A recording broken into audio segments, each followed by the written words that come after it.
Inside a quiet apartment on the outskirts of the city, a young woman in the final months of her pregnancy prepared to settle in for the night. Just hours earlier, she had made an important decision about her future, one that would change everything. But before dawn broke, the silence of that apartment would be shattered. A chain of events was set in motion that left an entire country in shock and turned a story of love and hope into one of betrayal, violence, and tragedy. This is the story of Giulia Tramontano and the dark truth that came to light in the days that followed.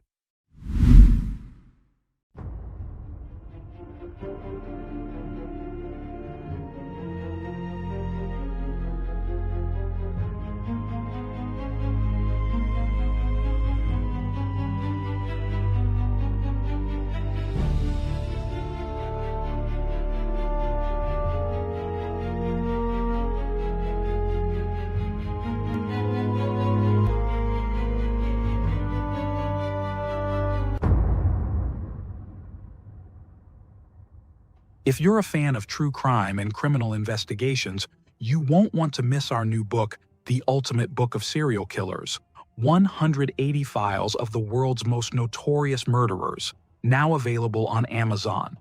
You can also purchase the PDF version directly from our website for instant download. You'll find the link in the video description and in a pinned comment. Now, let's dive into today's case.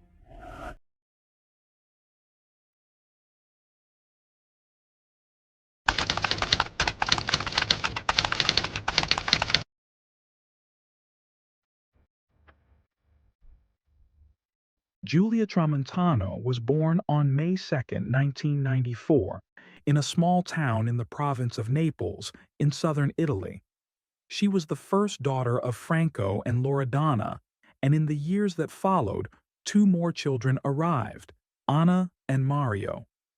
Giulia grew up in a warm household where harmony, affection, and strong family values guided daily life. From childhood, she stood out for her kind and serene character. She was cheerful, independent, and highly responsible. Sensitive and protective by nature, she often acted like a second mother to her younger siblings, showing a maturity beyond her years. Alongside these traits, Giulia developed a genuine interest in architecture and the real estate world. This passion would later define her professional path. After completing her secondary education, Giulia pursued her studies with dedication, determined to carve out a career for herself. By the end of 2020, after gaining both experience and qualifications, she made the bold decision to move to Milan. It was a step filled with ambition and dreams, an opportunity to seek greater challenges and build a promising future in a larger city. In Milan, she secured work as a real estate agent. Thanks to her professionalism, persistence, and charisma, Giulia quickly rose within her organization, earning respect from her colleagues. But Giulia was not only focused on her career, she also dreamed of one day meeting the right person and starting a family of her own. That moment seemed to arrive when, during a professional celebration at a luxury hotel, she met a man who would later become a central figure in her story, Alessandro Impagnatiello. Alessandro, born in Rome in 1993, had been working as a barman in some of Milan's most exclusive venues. Outgoing, ambitious, and self-assured, he impressed those around him with polished manners and a refined image. Coming from a hard-working family and holding technical studies, he had already been living in Milan for years when his path crossed with Giulia's. On social media, he portrayed himself as attentive and dedicated to his work. At the time, he was also a father to a 6-year-old boy from a previous relationship, and he seemed to maintain a good rapport with the child's mother. From the beginning, Alessandro showed Giulia attention and affection. He often sent her warm messages, visited frequently, and displayed what appeared to be maturity and stability. Giulia, touched by this attitude, soon found herself in a committed relationship. By November 2021, the couple decided to move in together, settling in an apartment on the first floor of a residential building on the outskirts of Milan. Outwardly, their life looked stable. They shared daily routines, went on short trips, and occasionally posted photos together. By November 2022, they shared joyful news. Giulia was expecting a baby. For Giulia, who had always dreamed of becoming a mother, this was one of the happiest moments of her life, and her family celebrated the future arrival. Yet behind closed doors, tensions began to surface. Early in 2023, Giulia started feeling unwell, attributing the discomfort to her pregnancy. At the same time, small but unsettling behaviors from Alessandro began to disturb her peace. He joked in ways that hurt her, sometimes mocking her origins in front of friends, or even making fun of the football team she supported, things that might seem trivial to outsiders, but which held emotional weight for Giulia. More concerning still, Alessandro's behavior began to shift unpredictably. He showed sudden changes in mood, avoided answering certain questions, and often stayed out late at night without offering clear explanations. Giulia, though troubled by these signs, tried to preserve the harmony of their home. She made efforts to understand him, to keep things stable, and to focus on the future they were building together. But the cracks in their relationship had already begun to show, foreshadowing darker days ahead. Giulia held on to the hope that with time, patience, and the arrival of their son, already chosen to be named Tiago, things with Alessandro could improve. She was convinced that becoming parents might heal their differences and strengthen their bond. On April 14, 2023, Giulia's father, Franco, and her brother, Mario, traveled to Milan to visit her. Giulia organized a lunch so they could spend time together and also meet Alessandro. It was a warm family moment, but underneath the smiles, tensions between the young couple were already beginning to escalate. By the end of that month, Giulia's unease deepened. She noticed Alessandro's behavior becoming more suspicious, messages that seemed odd, long unexplained absences, sudden changes in routine. Her intuition, sharp but always quiet, warned her that something was not right. Her fears were confirmed when she was contacted by a woman named Allegra Soraya, a 23-year-old of mixed Italian and English background. Allegra worked as a waitress assistant at the same hotel where Alessandro was employed. She revealed to Giulia that she had been in a romantic relationship with him for nearly a year. Their involvement began in July 2022, and Alessandro had assured Allegra that his relationship with Giulia was over. The truth, however, was far more complex. In February 2023, Allegra had also become pregnant by Alessandro, but decided to end the pregnancy, feeling unprepared for motherhood. Alessandro supported her decision, and their relationship continued. What Allegra did not know was that Giulia was living with him, expecting his child, and building her life around the idea of a family together. The illusion shattered when Allegra discovered photographs of Alessandro and Giulia on his phone. Realizing she had been deceived, she confronted him directly. To defend himself, Alessandro resorted to lies, claiming Giulia's baby was not his, suggesting she was mentally unstable, and even producing a falsified paternity test to support his story. Allegra remained skeptical, and in May 2023, she uncovered internet searches on Alessandro's device about how to forge DNA test documents.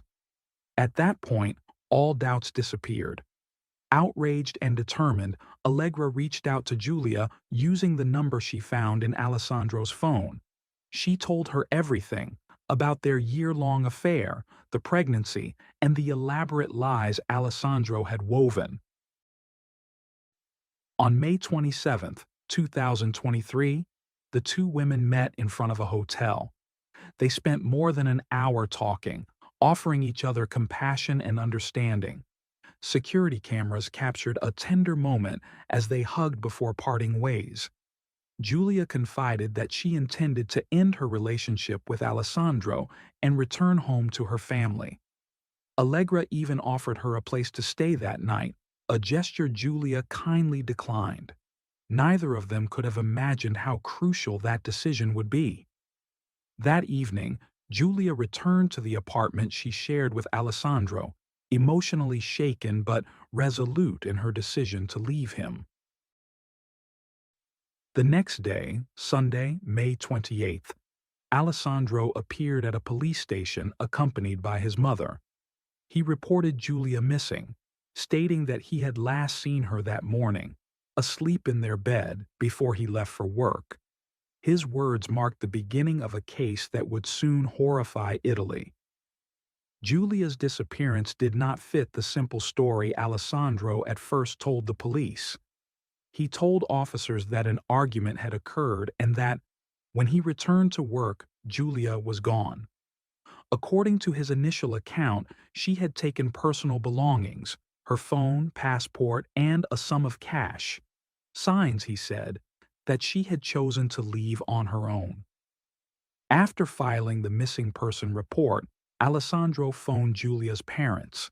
The news hit them like a blow. They were attending a family celebration when the call came. Panic replaced celebration, and they rushed home. By midnight, they were already on the road to Milan, a drive they later recalled as the worst of their lives. They knew Julia well and could not imagine her vanishing without a trace. Doubts and dread settled over them. If she had not left intentionally, then something far worse must have happened. That same night, Julia's sister reached out to a television program that specialized in finding missing people, hoping to amplify the search and bring public attention to what was happening. By 8:30 the next morning, the parents were at the police station, desperate for answers. The station commander tried to comfort them, optimistic that Julia would be found, but investigators were already noticing inconsistencies in Alessandro's story. Those early contradictions triggered the full disappearance protocol. Journalists quickly picked up the story, a 7-month pregnant woman missing under sudden and troubling circumstances, and the case dominated local headlines. Friends of Julia, who knew her temperament and values, also refused to accept Alessandro's version of events. They said she would never have disappeared in that manner. Investigators turned their attention to Alessandro. A search of his vehicle revealed troubling traces, small spots of blood in the interior that were sent for rapid forensic analysis. Modern laboratory testing determined the blood was compatible with Julia's. Officers also detected a strong smell of gasoline coming from the trunk, an odd and unexplained detail that raised more questions than answers.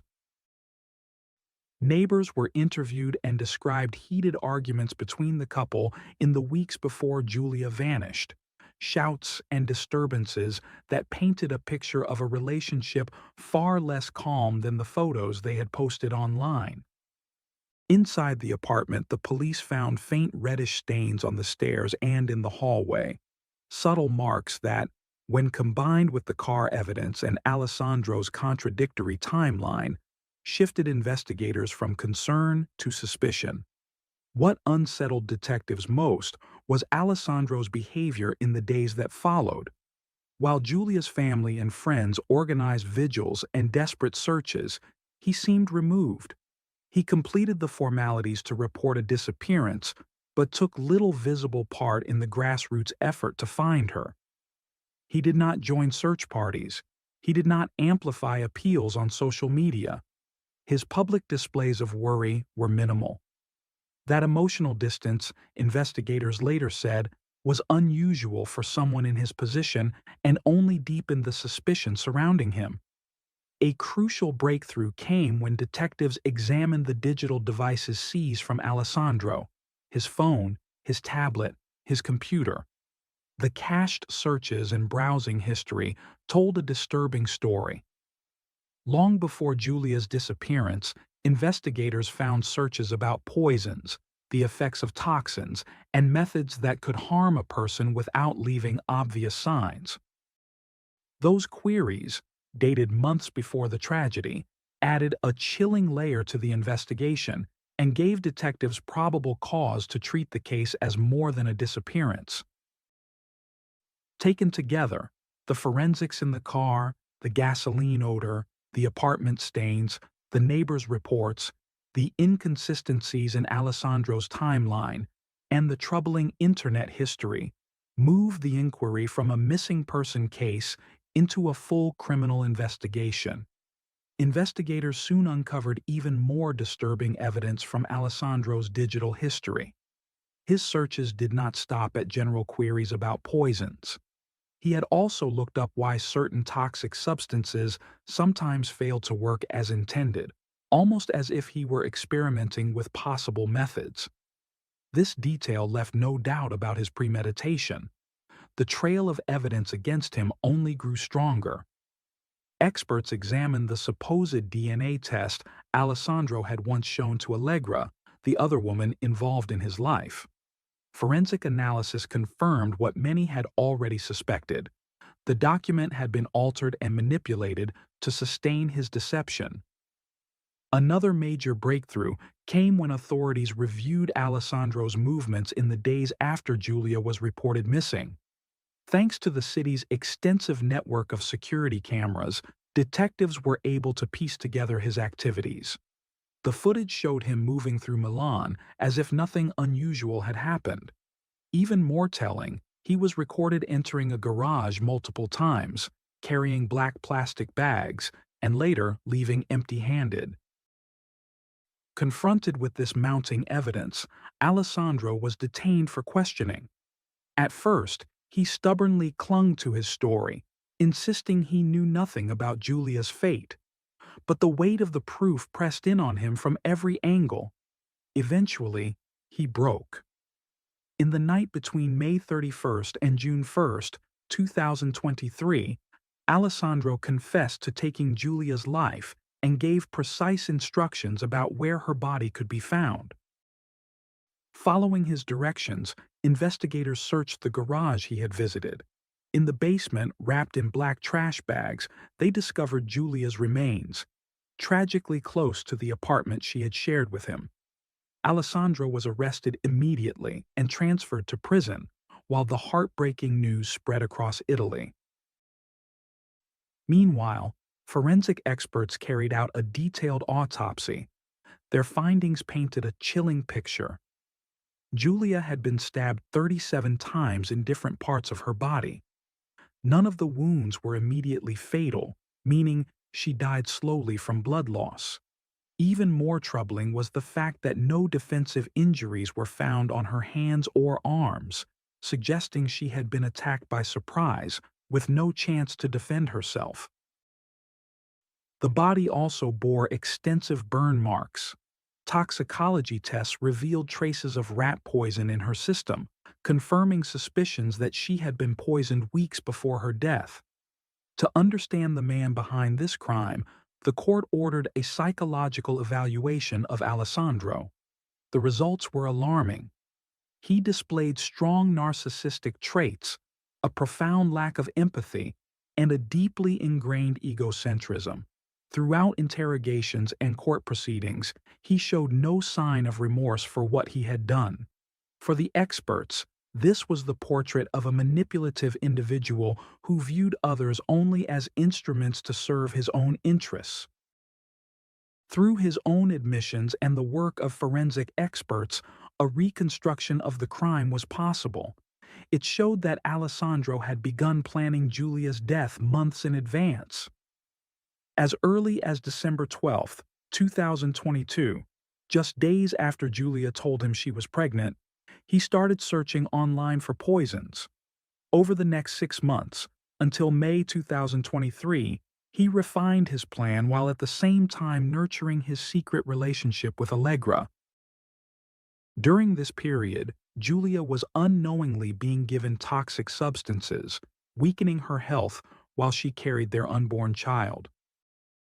On the night of May 27, 2023, Julia had her last contact with the outside world. At 9:43 p.m., she sent her mother a message, reassuring her that she was resting and that everything was fine. Shortly after, her phone went silent forever. According to the judicial reconstruction, Julia had returned home around 7 p.m. after meeting with Allegra. Alessandro tried to talk to her, hoping to persuade her to stay. But Julia stood firm. She told him she would return to Naples with her family and that he would never again see her or their baby. Her words cut deep, and when she turned away, silently preparing dinner, Alessandro snapped. As she bent to pick up something from the kitchen, he seized the knife she had been using to chop vegetables and launched a sudden attack. After stabbing her, he dragged Julia's body to the bathroom and twice tried to set it on fire, first with alcohol and then with gasoline. Both attempts failed. Panicked, he carried her to his car and drove aimlessly through the night before returning to the apartment, where he clumsily tried to clean up the traces of blood and hide evidence. He scrubbed the sofa, disposed of Julia's phone in a sewer after replying to messages in her name to mislead her loved ones, and tried to erase any sign of what he had done. Incredibly, during the following days, Alessandro carried Julia's body in the trunk of his vehicle, even going to visit his mother and dining with her, all while her remains lay just meters away. Eventually, he left her in the garage basement where investigators would later find her. The legal process began on January 18, 2024.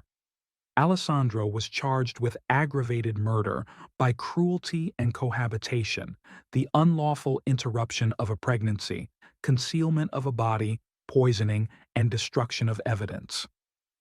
The trial lasted 10 months, with 13 separate hearings. Prosecutors meticulously reconstructed the events, presenting forensic evidence and digital records that revealed both premeditation and cruelty. Alessandro tried to minimize his responsibility, claiming he did not even know how many times he had stabbed Julia until he saw media reports. His defense argued that his rage had been impulsive, but prosecutors dismantled this version with overwhelming evidence of planning. For Julia's family, attending the hearings meant reliving their worst nightmare. Every detail of the violence inflicted on her and her unborn child was agonizing. On November 11, 2024, prosecutors demanded life imprisonment with 18 months of solitary confinement, describing Alessandro as a narcissist, a manipulative psychopath, and a remorseless liar. On November 25, 2024, the court delivered its verdict. Alessandro was sentenced to life imprisonment with 3 months of solitary confinement. The judges confirmed aggravating factors, premeditation, cruelty, and cohabitation, along with additional 7 years for the forced interruption of Julia's pregnancy and concealment of her body. He was also ordered to pay €700,000 in compensation to Julia's family, €200,000 each to her parents, and €150,000 each to her siblings. As the sentence was read, Alessandro remained emotionless, while Julia's family wept and embraced. Court officials handed them a bouquet of white roses with a note that read, "A thought for Julia and her unborn baby." On December 7, 2024, the city of Milan honored Julia's memory with its highest civic award. And on June 25, 2025, the appellate court confirmed Alessandro's life sentence, though it removed the aggravating factor related to premeditation in the poisoning. Julia's murder became more than a personal tragedy. It became a rallying cry across Italy. Her story symbolized the urgent fight against gender violence and pushed the issue to the forefront of national debate.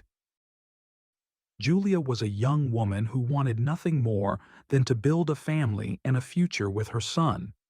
Instead, she became the victim of a man obsessed with control, and as Italy continues to remember her name, her case stands as both a warning and a call to action against the violence that still threatens women every day.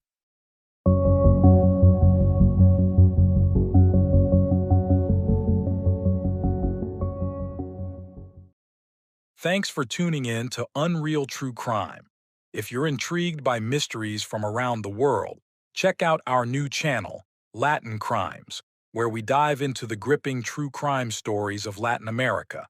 Don't miss out. Subscribe now for more thrilling investigations.